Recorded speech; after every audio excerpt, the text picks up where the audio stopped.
J'appelle la communication suivante du professeur René Actionnat de Nancy sur les shunts artério-veineux cérébraux. Et vous avez les amitiés du doyen Koudane qui regrette de ne pouvoir être présent. Mais il m'a dit surtout, il faut bien recevoir le professeur Actionnat.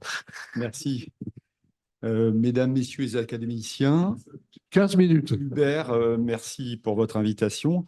Alors, je voudrais dédier cette présentation au professeur Luc Picard, qui est un pionnier de la neuroradiologie interventionnelle, et à son successeur, le professeur Serge Bracard, qui m'ont initié à cette passionnante discipline qui est la neuroradiologie interventionnelle. Donc, le sujet, les shunts artério-veineux cérébraux. Les shunts artério-veineux cérébraux, c'est essentiellement les malformations artério-veineuses cérébrales qui sont constitués d'un nidus, qui est une sorte de réseau de vaisseaux anormaux dysplasiques intercalés entre les artères et les veines, à la place du réseau capillaire normal.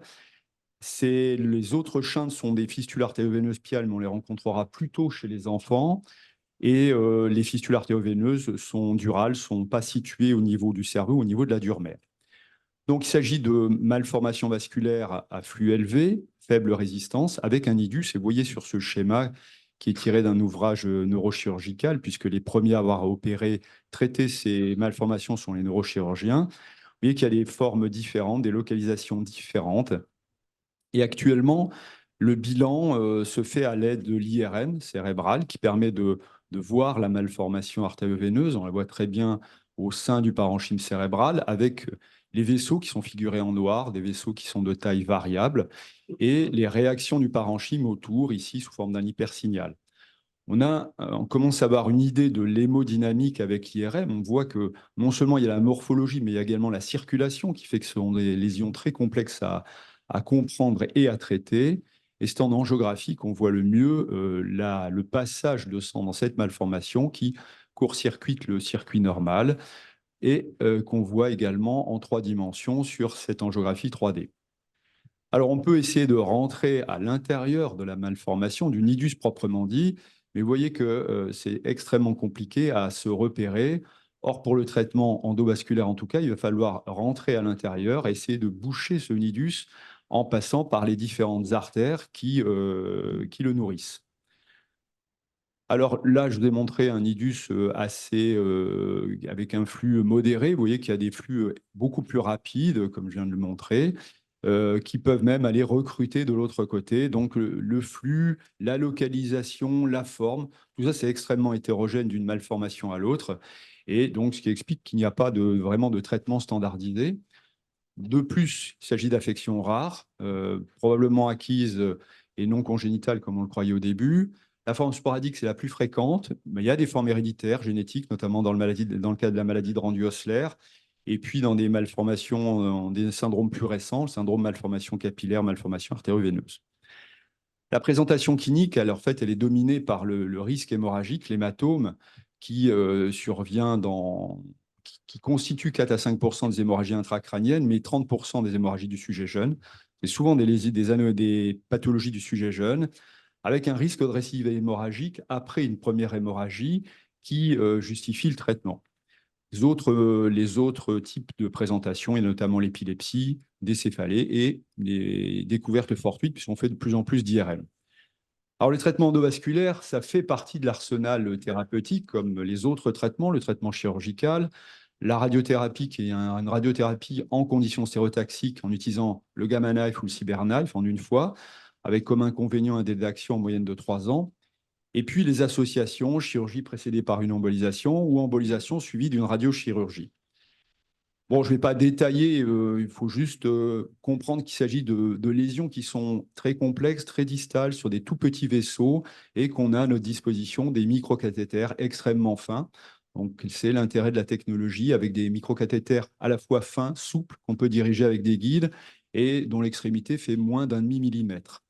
Donc, le principe du traitement endovasculaire, c'est d'aller soit par voie artérielle, soit par voie veineuse, éventuellement les deux, jusqu'au nidus et de le boucher par l'intérieur en utilisant soit des cols, soit des sortes de pâtes comme le Nix. Alors, ont été développés pour faciliter notre tâche des outils de segmentation en imagerie. Vous voyez que là, la malformation est là. C'est un peu difficile de savoir quels sont les vaisseaux qu'il va falloir prendre. Alors, ils sont en général dilatés.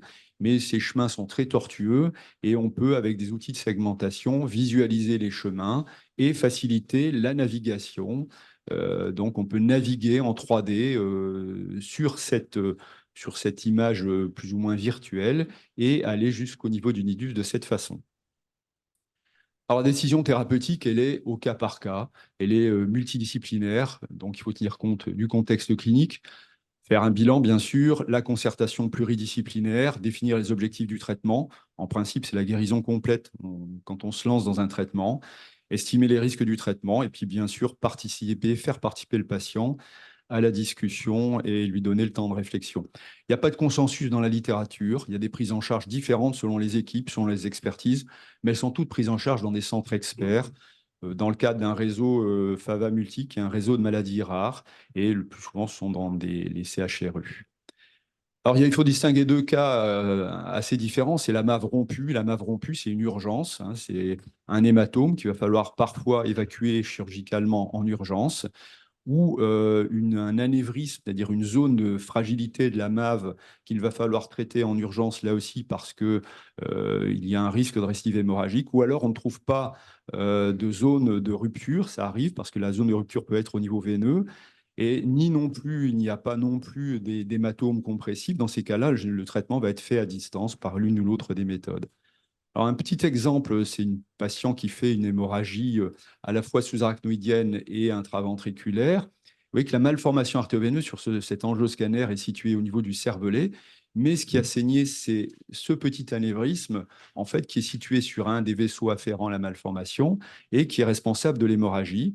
En fait, il s'est développé à cause de l'hyperdébit de cette malformation artéroveineuse. Et là, l'objectif, c'est de traiter cet anévrisme qui est extrêmement fragile en naviguant jusqu'à l'intérieur et en le bouchant avec de la colle. Le traitement de la malformation artério-veineuse se fera dans un second temps à distance. Alors, autre exemple, c'est un hématome également, qui est visible en IRM ici, dans une région qui est très fonctionnelle, c'est la région précentrale. L'angiographie initiale montre la malformation. Alors, le risque hémorragique n'est pas lié à la taille. Vous voyez ici que cette malformation est toute petite et pourtant elle est responsable d'un hématome relativement important. Le drainage veineux vers le haut et vers le bas. Il n'y a pas de zone de fragilité, donc on va traiter à distance lorsque l'hématome se sera résorbé. Et là, le traitement, on va essayer de le faire en une fois. Il n'a pas été chirurgical fait de la localisation en localisation centrale. C'est fait par voie endovasculaire, donc en acheminant le microcathéter jusqu'au niveau du pédicule principal de cette malformation, qui est là, le nidus, qui ensuite se draine vers les veines. Donc les veines qui sont situées en bleu et qui rejoignent le sinus sagittal en haut, la veine sylvienne superficielle en bas. Et donc l'occlusion, en fait, elle va se faire par voie veineuse. On n'utilise pas la voie artérielle dans ce cas-là parce que c'est une branche de l'artère centrale et donc c'est une branche centrale et donc il y a un risque en cas de reflux dans cette artère. Et on va utiliser la voie veineuse, donc on va passer par voie veineuse et par voie veineuse, on va être obligé de boucher les sorties pour que le produit, on puisse le faire pénétrer. Donc, on laisse un microcathéter à proximité du sinus, on bouche les sorties de chaque côté, on arrive à faire pénétrer le produit d'embolisation dans l'intégralité de la mave et de guérir de cette façon cette mave sans avoir pris le risque d'un reflux dans l'artère centrale. Alors, la sélection, en fait, cette voie veineuse, c'est un traitement qui est relativement récent, hein, donc, parce qu'on est vraiment à contre-courant. Les indications sont élargies, mais ça reste quand même un traitement à risque, parce que si on bouche les sorties et qu'on n'arrive pas à remplir complètement le nidus, on a automatiquement une hémorragie, donc il faut vraiment être sûr de pouvoir remplir le nidus. Et en général, ça s'adresse à des nidus de petite taille qui ne peuvent pas être traités par d'autres moyens, notamment les nidus profonds, et avec en général une seule veine collectrice. Ici, c'est un autre exemple, c'est une malformation donc, dans le tronc cérébral, dans le mésencéphale, donc à très haut risque, qui avait saigné. Le drainage veineux donc, par cette veine qu'on va cathétériser, qu'on va boucher, et ensuite, on va, en ayant laissé un cathéter à proximité du nidus, on va remplir le nidus et boucher la malformation de cette façon. Alors ça, c'est pour les MAV rompus. Pour les MAV non rompus, c'est comme pour les anévrismes. En fait, c'est un rapport bénéfice-risque. Donc, le bénéfice du traitement, c'est la prévention d'une rupture de la MAV, sachant que c'est à peu près 2 à 3% par an, sachant qu'on connaît certains facteurs de risque de rupture, notamment le drainage veineux profond, l'anévrisme, et puis qu'on connaît également la gravité clinique des ruptures. Mais on doit mettre en regard les risques du traitement qui sont très variables dans la littérature et finalement qu'on ne connaît pas très bien, qui doivent être très variables d'une malformation à l'autre. Alors en fait, il y a une étude multicentrique randomisée donc qui a mis un frein au traitement des malformations artérielles non rompues. Et cette étude qui a été réalisée en 2014 donc a montré ici sur 3 ans, sur le suivi de 3 ans, tirage au sort entre traitement ou abstention, a montré des conséquences, des complications beaucoup plus élevées dans le groupe intervention que dans le groupe abstention. Alors, ça a mis un frein au traitement, ça nous a fait réfléchir sur le traitement de ces malformations non rompues. Alors, il y a des critiques de cette étude, notamment que le taux de complication était anormalement élevé par rapport à ce qu'on connaît habituellement, faible population, le suivi qui était que de 3 ans. Or, le risque hémorragique, il est toute la vie, ce sont des sujets jeunes, donc 3 ans, c'est court, hétérogénéité des traitements, puis le design de l'étude. Alors, il y a une autre étude qui est en cours, qui est à la fois une étude randomisée et un registre, qui est l'étude TOBAS, pour laquelle on est en attente des résultats et qui devrait nous donner des idées sur des résultats sur à la fois les risques de traitement, la capacité des traitements à obtenir une guérison complète et le choix de ces traitements.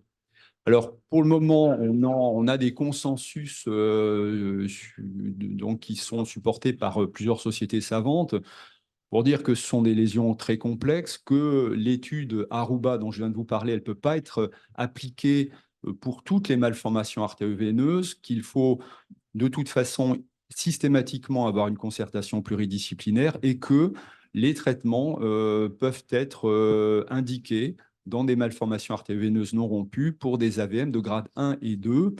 Alors, je vais revenir à ce que ce sont que ces AVM de grade 1 et 2. En fait, il y a une classification, qui est une ancienne classification chirurgicale, qui tient compte de la taille, du drainage veineux, de la situation en zone fonctionnelle ou non. Et cette étude, donc en fait, c'est Spätzler, qui est un neurochirurgien très connu pour le traitement des malformations artério-veineuses, a montré que dans les grades 1 et 2, donc de bas grade, le résultat de la chirurgie était bon, alors qu'il ne l'était pas dans les hauts grades. Donc, on peut appliquer ça également pour les traitements endovasculaires, ici une malformation artério-veineuse en localisation frontale. Elle est quand même de grade 1 parce qu'elle est dans la zone du langage. Vous voyez qu'ici, le nidus est relativement petit. Il y a des contraintes veineuses qui est un des facteurs de risque hémorragique. Donc, on avait traité cette malformation artério-veineuse par embolisation. Alors, l'embolisation, vous voyez qu'en fait, c'est difficile à voir. On a des microcathéters très fins donc, qu'on amène le long de ces vaisseaux sous contrôle scopique et on voit qu'on injecte uniquement le nidus. Il faut arriver dans le nidus pour pouvoir ensuite injecter de la colle directement sans aller trop loin dans les veines parce que les veines servent à drainer la malformation. Donc, on commence à réduire le nidus et à la fin, lorsqu'il est bien réduit, il faut cette fois-ci terminer le nidus et cette fois-ci aller dans la veine pour être sûr de le guérir complètement. Et on obtient une guérison ici, dans ce cas, complète du nidus, qu'il faut toujours confirmer par un contrôle quelques mois après. Hein, ici, donc, c'était l'imagerie initiale. Et vous voyez, quelques mois après, on n'a plus le nidus et on a une sorte de remodelage du système veineux. Ici, on a le système veineux qui s'est remodelé et tout ce réseau veineux et de nidus anormal a disparu. Alors, les résultats, en fait, pour les grades 1 et 2, les résultats des équipes très expérimentées comme celle-ci, donc, montrent de bons résultats, c'est-à-dire que 92% d'occlusion complète avec une mortalité qui reste raisonnable d'environ 6%. On obtient la même chose avec également des traitements par radiochirurgie pour des malformations artério-veineuses de petite taille. Alors, les grades 3 et les grades 2 et plus élevés, en revanche, on va plutôt proposer une surveillance clinique, mais au cas par cas également, suite à des réunions de concertation pluridisciplinaire, on peut proposer des traitements qui seront assez souvent combinés, chirurgie précédée d'une embolisation, embolisation suivie d'une chirurgie. Alors, les perspectives, c'est améliorer nos connaissances sur l'histoire naturelle des malformations et sur les risques de traitement. Donc, c'est l'étude TOBAS. Essayer d'améliorer l'analyse du nidus parce que, bon, c'est vrai qu'on voit le nidus. Avant, on ne le voyait pas. On voyait que l'enveloppe, c'est un peu comme une boîte noire. On commence à voir à l'intérieur, mais ça reste encore très imparfait. En plus, c'est une vision 3D. Là, il y a simplement la morphologie, mais il faut ajouter en plus la dynamique et c'est extrêmement compliqué à comprendre parfaitement où situent les chintes parce qu'il y a plusieurs chintes au sein de ce nidus, des chintes plus ou moins rapides. Il est extrêmement hétérogène avec des compartiments différents.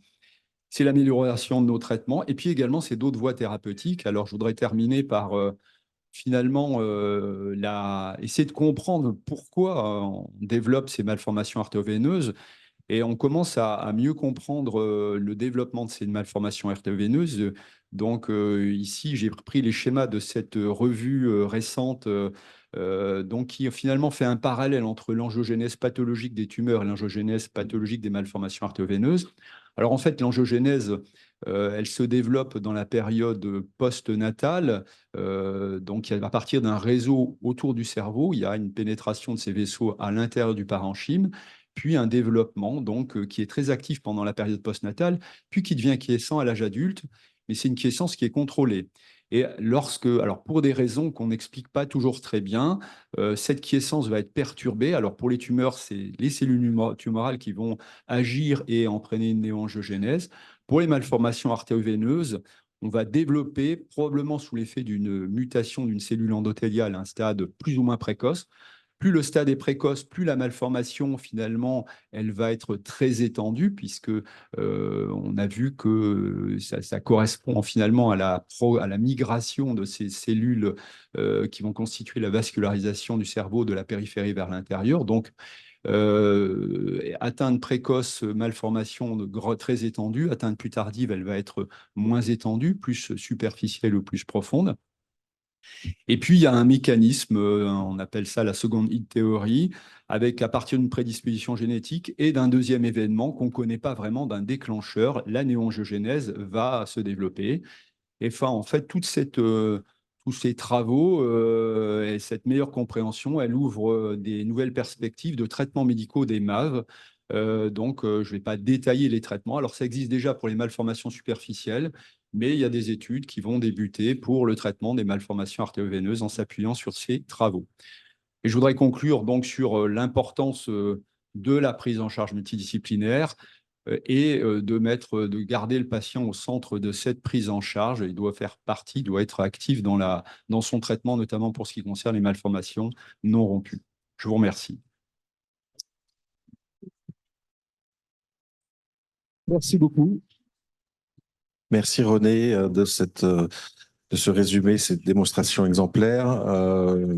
Merci aussi de représenter l'école nancéenne et on pense bien sûr à Luc Picard qui fut l'ami de Jacques Moret et qui ont participé au rayonnement de la neuroradiologie française à travers le monde. Avez-vous des questions? Ah oui, je ne suis pas du Brésil. Non, juste une question concernant éventuellement l'usage de produits du type sirolimus.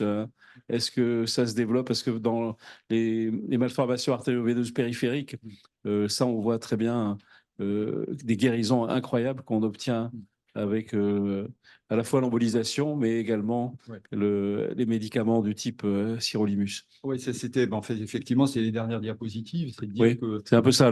voilà, c'est ça, c'était ça. En fait, alors le sirolimus, c'est plutôt pour le versant veineux, les malformations à faible. Parle devant le micro parce que je crois que les... Alors, le sirolimus, ça va être effectivement pour les malformations superficielles de type veineuse, ça donne très bonne action. Pour les malformations artério-veineuses périphériques, on a également les dérivés de la thalidomide des dérivés qui donnent également des résultats assez spectaculaires. Et donc, on commence à développer ces traitements pour les malformations artério-veineuses, donc à haut débit. Cérébral. Alors, il commence à y avoir des études qui vont débuter et effectivement, alors ça ne va pas s'adresser à toutes les malformations artério-veineuses, mais notamment ces grosses malformations artério-veineuses cérébrales qui posent des problèmes thérapeutiques qu'on ne peut pas traiter ou alors en prenant des risques, eh bien, ce sont déjà ces malformations artério-veineuses qui pourraient bénéficier de ce type de traitement. Voilà. Donc c'est en train d'arriver. C'est en train d'arriver. Un espoir. Ouais. Merci. Professeur Moret. Je voudrais faire juste un commentaire. La malformation artério-veineuse, c'est l'animal le plus difficile à traiter par la voie endovasculaire et également par la voie chirurgicale. Ce qu'il faut savoir, c'est que plein d'éléments nous ont fait évoluer dans la réussite thérapeutique, c'est-à-dire la guérison anatomique totale de la malformation artério-veineuse. Mais ce que nous ne savons pas aujourd'hui, c'est la raison pour laquelle les complications surviennent. Nous faisons des traitements parfaits, ciblés, organisés, stratégie avec stratégie, réalisant une occlusion totale de la malformation, un résultat parfait. Le lendemain, vous faites le même patient, la même technique, la même localisation, le même résultat. 6 heures après, 24 heures après, en général, les complications surviennent dans un délai assez court. Le patient saigne et parfois saigne de façon majeure et décède. Donc, c'est là où se trouve le problème de la malformation artério-veineuse cérébrale. En plus, je crois qu'il faudrait se rappeler que les malformations artério-veineuses ont toujours été considérées comme étant développées au cours de la vie embryonnaire. Non, nous avons plein d'exemples de malformations artério-veineuses de novo survenues dans les premières années de vie. Et ceci nous a fait réfléchir sur les dernières découvertes que sont le lieu de sécrétion des facteurs angiogénétiques qui se trouve être la cellule endothéliale veineuse.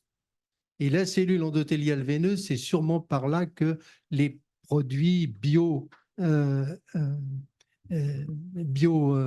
j'ai oublié le nom, génétiques, biogénétiques vont pouvoir agir sur les traitements. Donc, je ne crois pas vraiment au futur à 20 ou 30 ans des pratiques que nous faisons aujourd'hui. Elles vont évidemment s'arrêter parce que la biogénétique va régler le problème. Merci. Pardon, excuse-moi, je peux encore poser une question. Quelle est la place aujourd'hui, pardon, excusez-moi, les ultrasons de haute fréquence dans les Le professeur malformations? Benamou est quand même vasculaire, donc ça va. Quelle est la place pour vous encore de l'écothérapie, donc de ces lésions? Est-ce qu'il y a une place ou pas, ou c'est complètement hors de propos? Alors non, je ne pense pas qu'il y ait de place pour l'écothérapie. On a déjà le problème du passage à travers la boîte crânienne qui pose un problème. Et actuellement, en dehors du traitement chirurgical, des embolisations et du traitement par radiothérapie en conditions stéréotaxiques, qui marche bien également sur des petites malformations, il n'y a pas d'autres traitements à ma connaissance. Alors, je voudrais rebondir sur ce que disait Jacques Moret, c'est qu'effectivement, le problème, c'est qu'elles sont tellement complexes qu'on ne comprend pas forcément toujours très bien l'enjeu architecture. Et en fait, ça explique aussi en partie, ça explique les grandes difficultés des traitements et probablement une partie de nos complications qu'on n'a pas anticipées, même si on a essayé de comprendre le mieux possible avec tous les moyens dont on dispose la malformation. Merci beaucoup. Il y a beaucoup de personnes qui sont branchées en visio. Est-ce qu'il y a des questions? Non? Je vois le professeur Judet, je vois plein de gens. Bon. N'hésitez pas d'intervenir.